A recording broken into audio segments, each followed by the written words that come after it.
자, 하나님께 모든 영광을 올려드린 다니엘. 자, 이제 본격적으로 느부갓네살이 꾼 꿈과 그에 대한 해석이 시작됩니다. 자, 그것을 조금 객관적인 내용을 나눠드리면요. 2장 31절부터 35절까지가 느부갓네살 왕이 꿈에 대한 내용이 나와요. 그리고 36절부터 43절이 그 꿈에 대해서 다니엘이 해석해주는 장면이고요. 그리고 44절부터 45절, 그 꿈에 대한 총평이라면 총평이라고 할 수 있는 그 총평이 나옵니다. 그래서 우리는 이 부분을 좀 같이 봐야 돼요. 그래서 오늘 31절부터 33절과 36절부터 40절을 함께 볼 거고요. 자, 다음 주에는 아마 집중적으로 36절부터 40절까지를 보게 될 것 같아요. 그리고 그 다음 주에는 그 중간에 34절, 35절, 그리고 41절부터 43절까지를 같이 묶어서 보게 될 것 같습니다. 왜? 그래서 오늘 본문에는 꿈에 대한 내용과 꿈에 대한 해석, 다시 말해서 느부갓네살 왕이 꾼 꿈이 무엇이고 그 꿈이 무엇을 뜻하는지 다니엘이 해석해주는 장면을 주로 우리가 살펴보게 될 것 같습니다. 자, 31절 상반절, 그 꿈은 이렇습니다. 왕이여, 왕이 한 큰 신상을 보셨나이다. 그 신상이 왕의 앞에 섰는데 크고 광채가 매우 찬란하며 그 모양이 심히 두려우니. 아멘. 자, 왕이여, 당신 꿈에 대해서 얘기해 드리겠습니다. 왕이 꿈속에서 큰 신상을 봤습니다. 큰 신상. 31절에서는 신상이라고 하지만 32절부터는 우상이라고 해요. 그러니까 신상은 맞는데 이것은 우상이라는 거지. 당신이 본 그 신상은 가짜야, 가짜.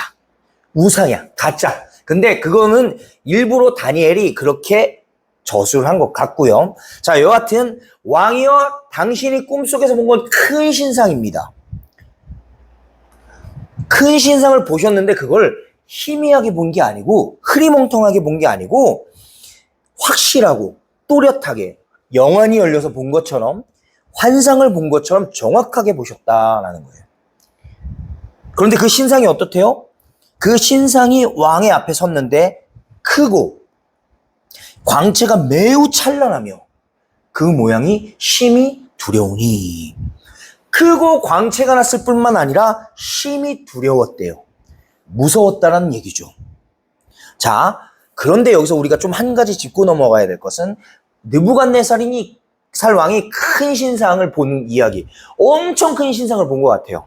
엄청 큰 신상을 봤는데 그 신상 때문에 두려웠던 것이 아니고요. 당시 고대 근동에서는 꿈에 큰 동상이 나타나는 이야기는 상당히 흔한 편이었다고 합니다.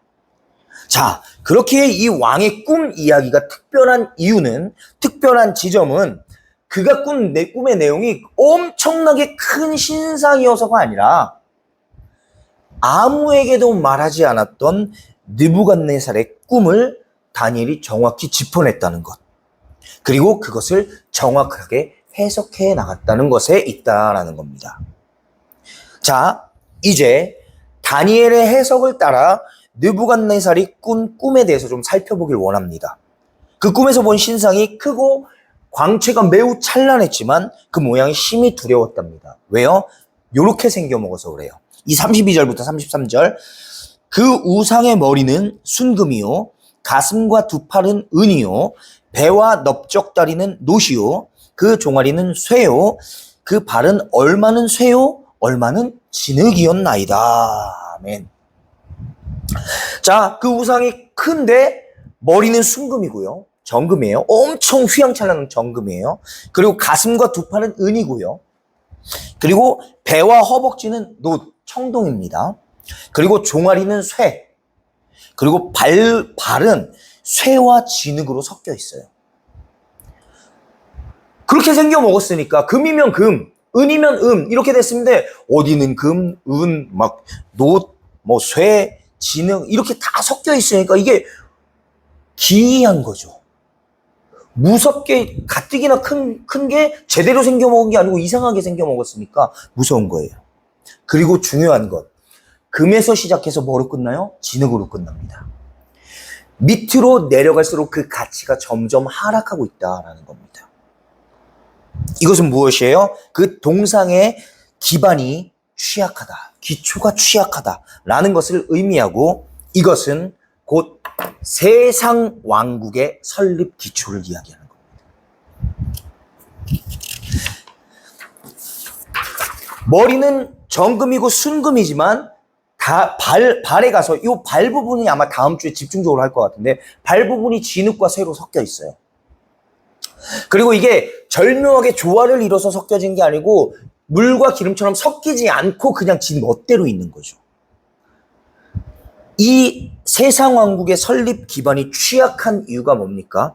이것은 세상 왕국을 의미하는 건데 이 세상 왕국의 설립 기반이 취약한 이유가 뭐예요? 세상 왕국은 진리의 기반을 둔 왕국이 아니고 인간의 탐욕, 인간의 폭력, 인간의 야망에 기초를 둔 왕국이기 때문이다라는 것이죠. 그리고 세상 왕국과 세상 권력, 그리고 세상의 물질 등은 훗날 하나님의 심판대에 섰을 때 다 무너져 버릴 것이다 라는 얘기죠. 자, 그도 그럴 것이 지금 바벨론은 거대 왕국이에요. 거대 제국이에요. 그리고 이 바벨론의 최고봉에 있는 왕이 누구예요? 느부갓네살 왕이에요. 아마 세상을 다 가진 것 같았겠죠. 우와, 내가 이렇게 점령했어 라는 막 어깨뽕 으쓱으쓱. 그런 상황에서 이 꿈을 봤는데 이 꿈이 의미하는 그 기초, 왕의 그 대단한 그 왕국도 너무 대단하지만 그 인간 왕국의 모든 기초는 인간의 명예, 인간의 탐욕, 폭력, 야망의 기반을 둔 것이기 때문에 다음 주에 얘기하게 될까요? 그것은 언젠간 날아갈 것이라는 거예요. 자, 이제 본격적으로 그 꿈에 대한 해석을 어떻게 하는지 한번 살펴볼까요? 32절. 자, 그 왕이 꾼 꿈에 대해서 이제 다니엘이 이야기해주고 해석을 해줍니다. 32절, 그 꿈에 대해서 이야기해요. 그 우상의 머리는 순금이요. 그리고 38절, 왕은 곧 그 금머리니이다. 자, 그 우상의 머리가 순금인데, 이제 해석을 해주는데 38절 마지막 부분에 뭐예요? 왕이 곧 그 금머리입니다. 라는 거예요. 즉, 신상의 머리, 순금이 상징하는 것은 느부갓네살 왕이다. 라는 거예요. 주목할 만한 것은 이거예요.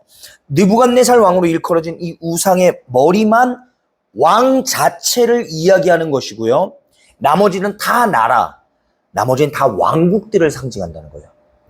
이 머리만 느부갓네살을 의미하고요. 여기서부터는 사람이 아닌 나라, 왕국들을 의미하는 거죠. 자, 32절 중반절입니다.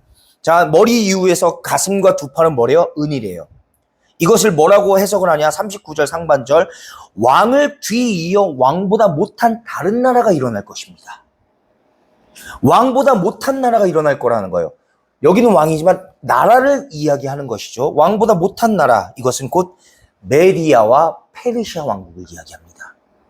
그리고 32절 하반절, 배와 넓적다리는 노시오. 자, 머리는 순금, 팔과 가슴은 은, 그리고 배와 넓적다리, 허벅지겠죠, 놋. 이것은 무엇을 의미하냐? 39절 중반절. 셋째로 또 놋 같은 나라가 일어나서 온 세계를 다스릴 것이며, 순금에 머물러 있지 않고 은으로 갔다가 이제는 놋으로 변해요. 놋 같은 나라는 바로 그리스 헬라 제국을 이야기합니다. 그리고 33절. 그 종아리는 쇠요. 허벅다리에서 넘어갔어요. 그 종아리는 쇠요. 이 종아리, 쇠 종아리가 의미하는 거에 뭐예요? 40절 상반절. 넷째 나라는 강하기가 쇠 같으니. 이것도 나라예요. 정리해드릴게요. 머리, 순금 머리는 느부갓네살 왕, 바벨론 제국을 이야기하는 거겠죠. 그리고 가슴과 팔, 여기는 은, 뭐예요? 메디아 페르시아 제국. 그리고 밑으로 내려가죠. 배와 넓적다리는 놋, 여긴 뭐예요? 그리스 헬라 제국. 그리고 종아리부터는 뭐예요? 로마 제국을 이야기합니다. 다니엘이 꾼 꿈은 앞으로 일어날 100년 뒤, 200년 뒤, 300년 뒤 예수님 오실 그날까지 지금 여기서 예언을 하고 있는 거예요. 유일하게 느부갓네살 왕만이 바벨론 왕국이나 제국이 아닌 왕이자 사람 자체를 이야기합니다. 더구나 다니엘은 오늘 느부갓네살 왕을 일컬어 이렇게까지 이야기합니다. 37절, 왕이여, 왕은 여러 왕들 중에 왕이시라. 아멘. 극찬을이죠. 그 모든 해석, 그 나라들이 그리스인지 로마인지는 다니엘은 지금 몰라요. 그러나 그 해석은 뭐예요? 순금 같은 바벨론, 느부갓네살 왕을 지나서 다른 나라가 일어날 것이고, 둘째 나라. 그리고 셋째 나라가 일어날 것이고, 넷째 나라, 로마까지 예언하는 거예요. 이 부분에서. 자, 그런데 이 나라들이 있을 그 역사를 아는 다니엘이, 예언한 다니엘이 지금 느부갓네살을 극찬하고 있는 거예요. 왕이여, 왕은 여러 왕들 중에 왕이시다. 왜 다니엘은 이를 그토록 인정하고 있을까요? 왜 다니엘은 그를 그토록 극찬하고 있을까요?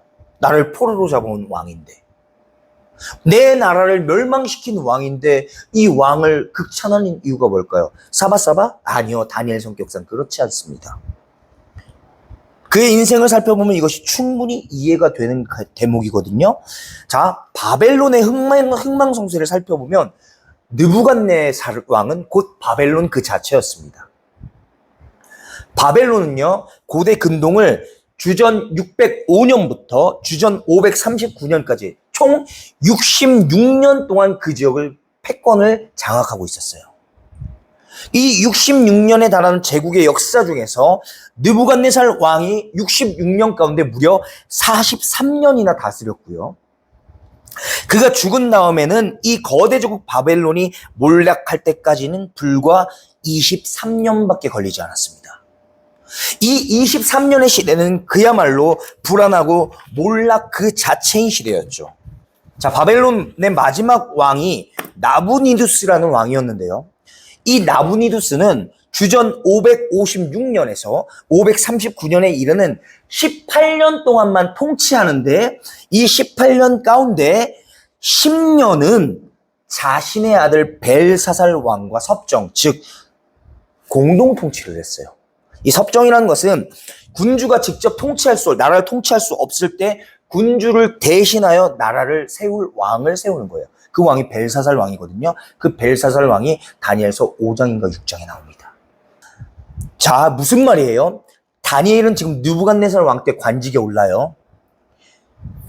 느부갓네살 왕이 적어도 43년은 통치했어요. 바벨론 멸망까지 66년입니다. 페르시아에 의하여 바벨론이 무너질 때까지 다니엘은 느부갓네살 왕 때부터 벨사살 왕 때까지 관직에 몸담았던 사람입니다. 즉, 다니엘은 느부갓네살 왕 때부터 바벨론이 멸망하고 몰락하는 그 40년 이상, 60여 년의 세월을 바벨론에서 그 왕들의 통치를 직접 보며 함께 했던 관직에 있던 사람이에요.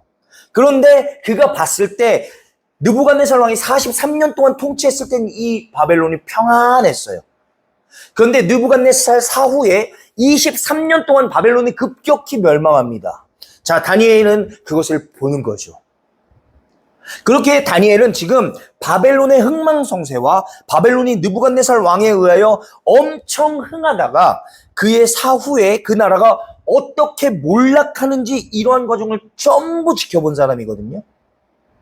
그렇게 다니엘은 느부갓네살 왕의 정치력, 외교력, 경제력, 문화력, 그 모든 것을 다 지켜본 사람으로서 그렇게 인정할 수밖에 없는 사람이 바로 이 느부갓네살 왕이다라는 평가를 내리는 거예요. 한옥 목사님도 이 부분을 이렇게 이야기합니다. 걸출한 지도자 없이 위대한 제국을 이루는 경우는 없다. 특히 바벨론은 느부갓네살이 43년간 통치를 하면서 주변 강대국들을 격파하고 영토를 거대하게 넓혔다. 뿐만 아니라 정치, 경제, 과학, 문화, 건축 등 모든 분야에서 찬란한 바벨론 문명의 기반을 닦았다. 그 중에 가장 큰 예가 뭡니까? 세계 제7대 불가사의 중에 하나인 바벨론 하늘궁전이죠. 하늘궁전이라고 해서 우리가 하늘에 붕 떠 있는 궁전이다가 하는 것이 아니고, 우리가 쉽게 생각하면 테라스. 엄청 그 아내가 고향을 너무 그리워해요. 고향을 너무 그리워하니까 그 고향과 비슷한 그 환경을 바벨론 옥상 꼭대기에 이루어준 거예요. 우리가 생각했을 때 뭐야 그 꼭대기에 뭐 옥상 짓는 것도 정원 짓는 거 뭐 우리 당연한 거 아니야? 아니요. 이때 실력으로는 불가능합니다. 왜냐? 특히 바벨론이라는 지역 특성상 물이 귀한 나라일 건데 거기서 물을 끄집어 올리잖아요. 그 하늘 정원에 물을 가득 담을 수 있다? 그것 자체가 일단 불가상이야. 자, 그것의 극치를 이룬 그 나라가 바로 바벨론이에요. 그렇게 다니엘은 느부갓네살 왕의 정치, 외교, 경제력 모든 것을 다 지켜본 사람으로서 이 사람을 정말 멋진 왕, 패왕으로 칭할 수밖에 없는 거죠. 여하튼 우리나라로 치면 정치적 안정을 기반으로 영토를 확장한 정복 군주인 고구려 광개토 대왕과 찬란한 문해부흥을 일으킨 조선의 세종대왕을 합쳐놓은 것 같은 군주가 바로 이 느부갓네살 왕이었다라고 한옥 목사님도 이야기하고 있습니다. 자, 그런데요. 너무나도 중요한 것은 이 다음 부분이죠. 다니엘은 아마 평생을 바벨론의 관직에 몸담으면서 느부갓네살 왕의 리더십을 인정했을 것이고 아마 최선을 다해서 그 관직을 감당했을 것입니다.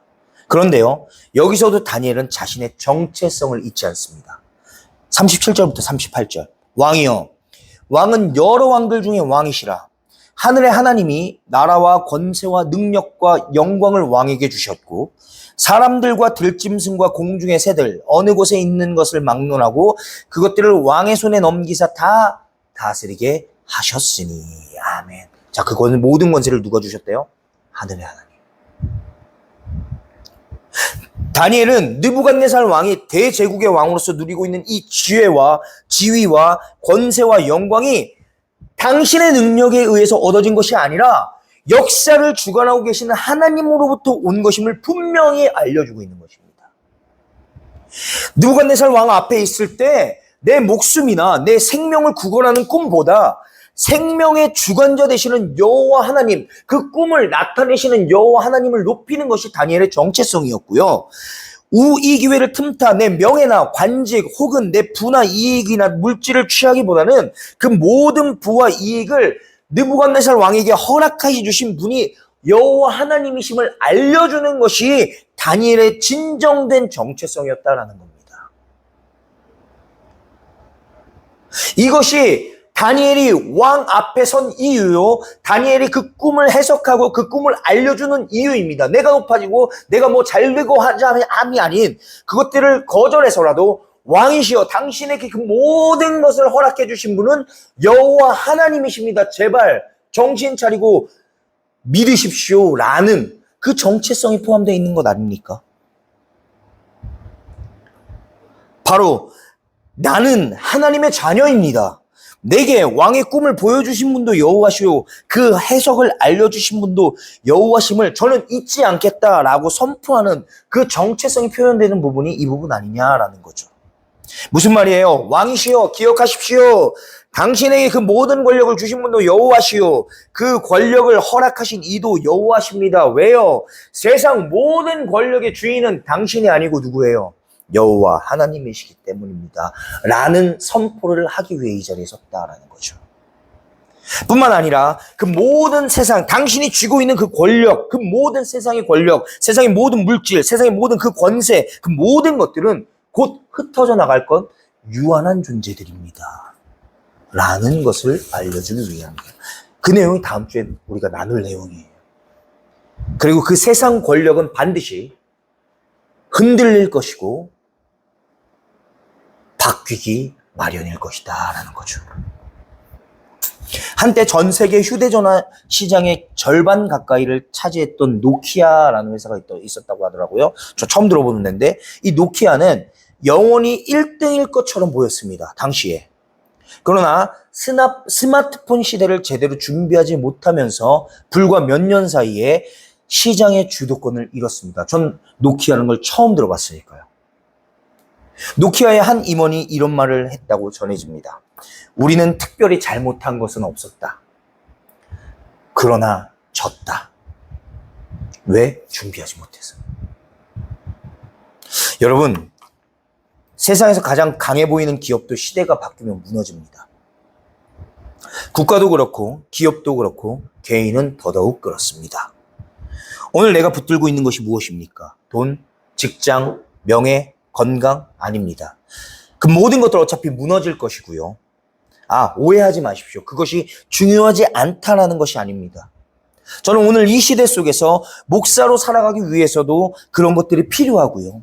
한 가정의 가장으로서 살아가기 위해서도 그런 것들이 필요합니다. 그러나 그것이 나의 신상, 나의 우상이 되면 안 된다는 기본 중에 기본, 가장 베이직 중에 베이직, 가장 클래식 중에 클래식인 이 성경적 가치관, 이러한 것들이 오늘 우리 안에서 무너지고 있다면, 그 클래식한 가장 기본 중에 기본이 그 성경적 가치관이 물질에 무너지고 있고 명예에 휘청이고 있다면 이것은 믿음의 사람이라고 할 수 있을까 하는 의문을 가져야 할 때입니다.